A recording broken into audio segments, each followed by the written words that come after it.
كنت بتفرج على فيلم هندي، وانا مش من طبيعتي اني بتفرج على افلام الهندي، يعني عشان ما تقولوش ده فيلم خيال ولا حاجه. هو الفيلم مش ملوش علاقه بالافلام الهندي اللي هي الهوبا دي. الفيلم اسمه ميلي.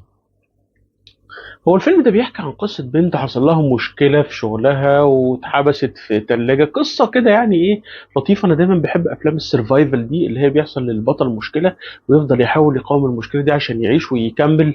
اللي يطلع له قرش، اللي يطلع له مش عارف ايه. فهي من نفس النوعية دي من الافلام. بس اللي لفت نظري في الفيلم ده حاجة مهمة جدا.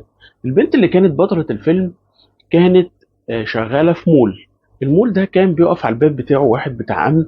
فالبنت دي لما حصل لها مشكله واختفت خلاص، الراجل بتاع الامن ده كان مهتم جدا ان هو يعرف هي حصل لها ايه او جرى لها ايه. الحصل ان هي اتحبست جوه المكان اللي هي شغاله فيه في المول. تمام. فلما كانوا بيدوروا عليها سالوا الراجل بتاع الامن ده، قالوا له هل